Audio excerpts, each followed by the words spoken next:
Why, hello everyone. Steven Schinder, one of the hosts of Yesshift here, and I'm doing another Steven's Vinyl Adventures episodes. Now, first off, since this is not a news episode, I'm not going to spend too much time on news, but I did want to do a quick news roundup and a little Yesshift update, just so people are in the loop. So our next show the one with me and Dad, will be July 11th at noon Pacific, 3 p.m. Eastern, 8 p.m. UK time, and it'll be our third anniversary show. And we've got a few segments that we'll be doing. One of them, we were kind of wondering, this is a question that Dad came up with, which was that on the Union tour, if you could have had the band, yes, play one ABWH song, what would it have been? And so we'll chime in with our answers as well, and any answers that people chime in with, you can comment, and there will also be a post on Facebook, which I'll comment as well. Maybe YouTube too, but you can also email us via yesshiftpodcast@gmail.com with your answers. And also something I'm curious about is, since Peter Banks's birthday is one of the ones coming up, what are some early Yes tracks that you would want the current Yes to play as a sort of tribute to Peter? You know, they've done Time and a Word, but is there anything else that you would like them to add to the set that would interest you? So there's that. And on July 12th, we will also be having John Perez of the tribute band Close to the Yes USA. We'll be talking about their upcoming concert that's going on in August. And on the subject of Yes tribute bands, Total Mass Retain are going to begin the Yes album plus Epics and Rarities tour. I believe it's around that same time next week. And on the 13th, they'll be at Prague Stock from the looks of it. So that should be exciting. And that same day on the 13th, Awaken will be doing their final 9012 live show. They've been doing that for almost half a year, like now and then, if I remember correctly. So yeah, really great stuff happening with Yes tribute bands. And if you're near any of them, then you're really lucky. And July 12th and 13th, apparently, Annie Haslam will be at the Asia Heat of the Moment shows. I saw a video message from her that was posted on the original Asia social media, so you can all check that out. And they have begun that tour this week, actually, just the other day. So Asia Heat of the Moment tour, also featuring Focus, Martin Turner, ex Wishbone Ash, and who else? I feel like I'm forgetting something. I know Roger Dean's also having his art featured in that. But yeah, this tour also has like the of course, Curved Air. Yeah. And Focus 12, the new Focus album, came out just yesterday. If you missed my review of that album, just scroll back in the archives and see my review of that on the news episode from about a week ago. So lots of great stuff happening. And I also see that John Payne is showcasing the Payne era Asia cuts from the 90s. So plenty of stuff going on the prog rock front.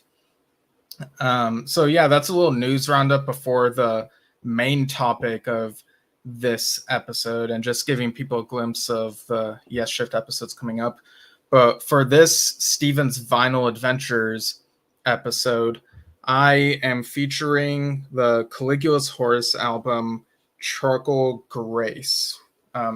And if you've been listening to the show long enough, you know that I went to a Caligula's Horse show back in February. That was little while after Dad interviewed the drummer Josh Griffin over on Drum Talk TV, and he's a really all-around great guy, a fellow sci-fi fan.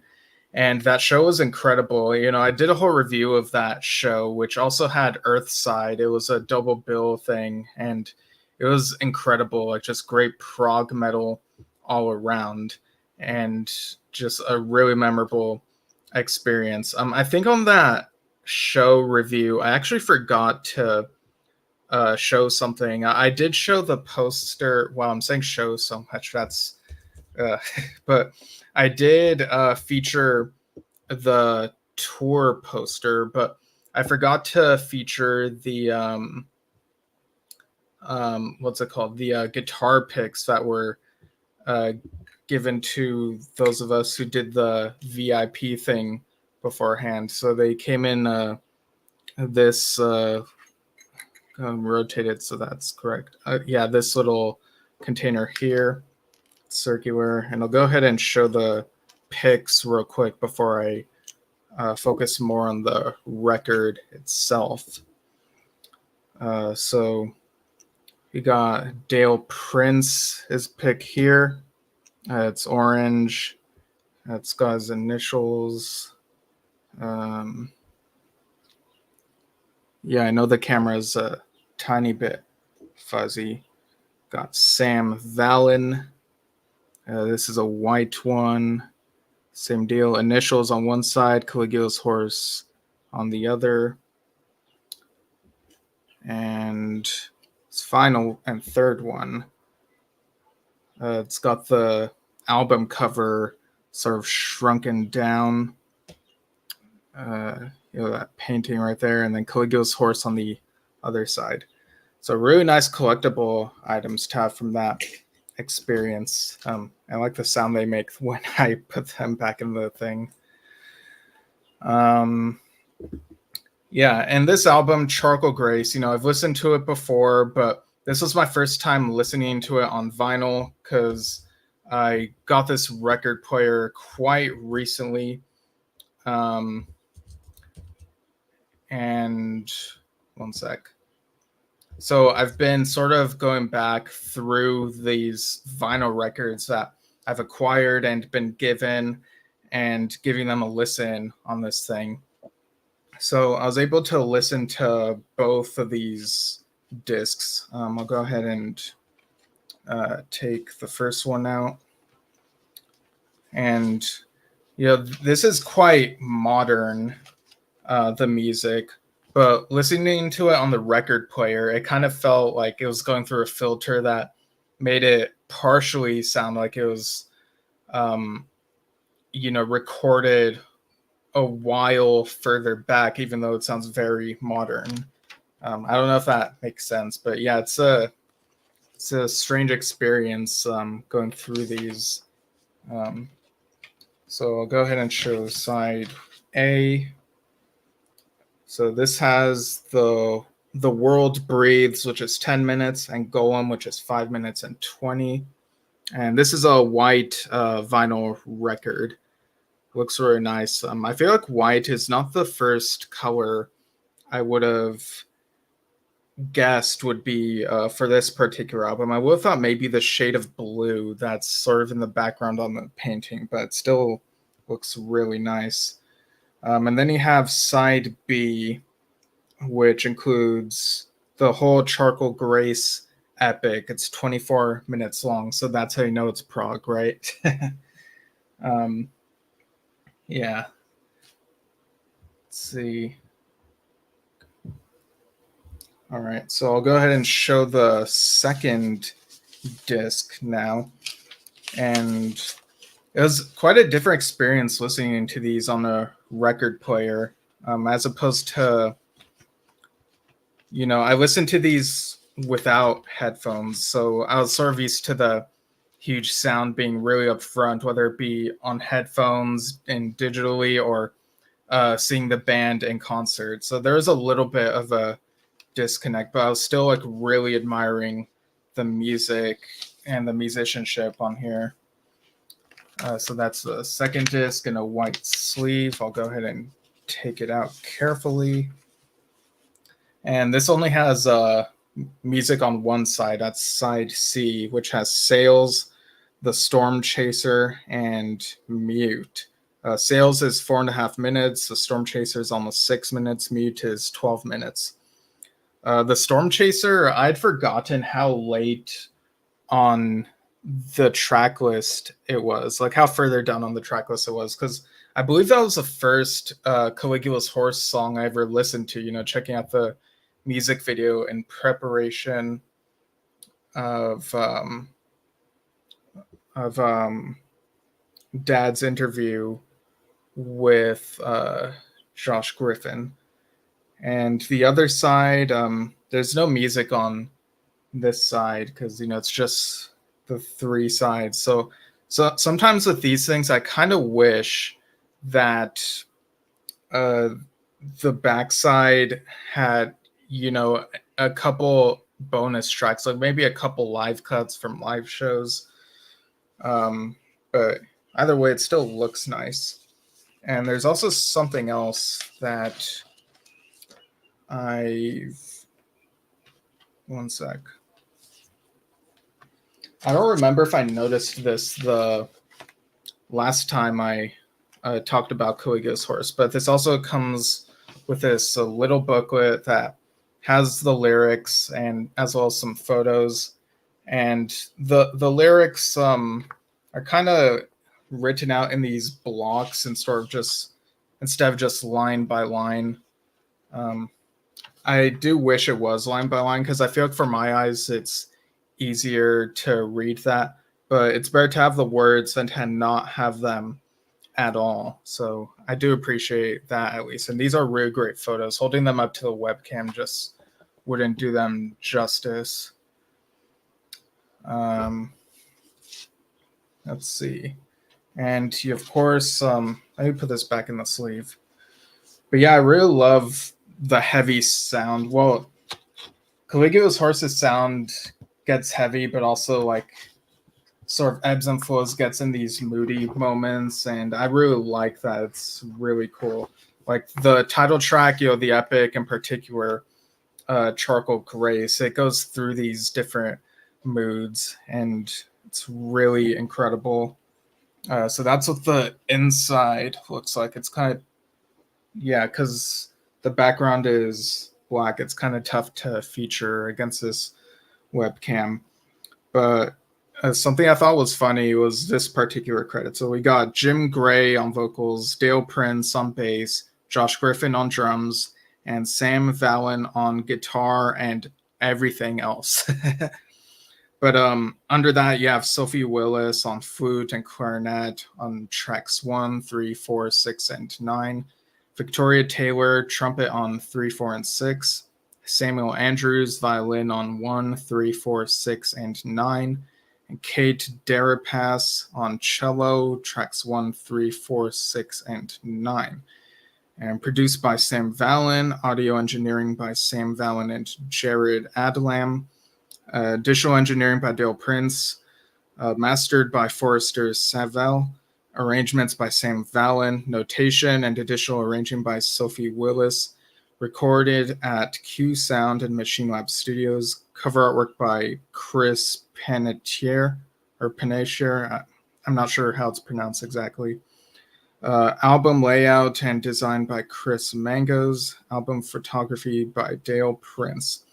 And you got the thank you credits and also the couple of paragraphs talking about the band and how, there were challenges before their recent tour. They'd been wanting to come to America for quite a while, but that got pushed back for obvious reasons. But yeah, I was really glad they were able to finally come earlier this year.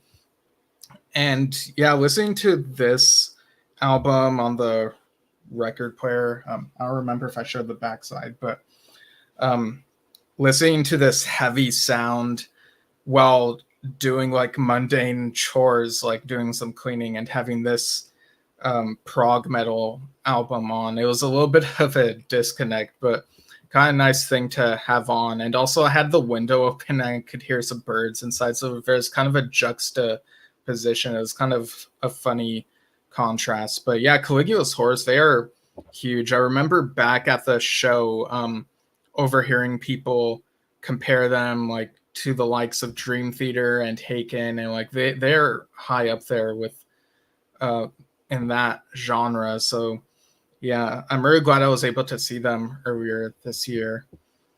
So yeah, I think my favorite track on this album, it's kind of tough because Charcoal Grace, like the epic itself, is, it's quite, it's side filling and it's impressive. It's huge and bombastic. But I also like the Storm Chaser. And I don't know if it's because it's the first track that I listened to by them. Like, I like all of these tracks, but in terms of my favorite, it's really tough. I think it might be the Storm Chaser. That one kind of sticks in my head a bit more, but yeah, the title track, the epic, is, what else can I say? It's quite a mountain, that track. So yeah, if you haven't listened to Charcoal Grace, it's a great place to start. I really need to check out more of their discography. But yeah, it was great revisiting this one after a few months. I do a lot of things, and there's a lot of stuff I have to watch and read and listen to. So it was nice coming back to this. So the next time I do one of these Vinyl Adventures episodes, I might talk about. I know I wanted to talk about the Earthside album, Let the Truth Speak, I believe it was called, but also the Ruth Radaway album, The Other Side. I might feature both of those in one episode. I guess I'll just have to see what I end up deciding and what my time is like. But yeah, I'm really enjoying being able to listen to these vinyl records on the record player. I thought I was going to be able to get through a lot of these like back to back to back, but it turns out, in terms of my habits, I've been going through these sort of like once in a while and spread out a bit as I complete some other tasks that I need to do.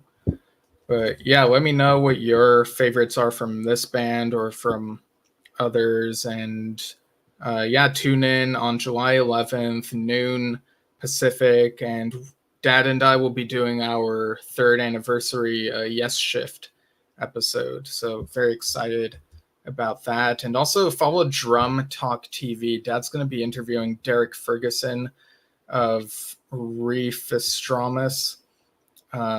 So there's a new album out from that called Interest.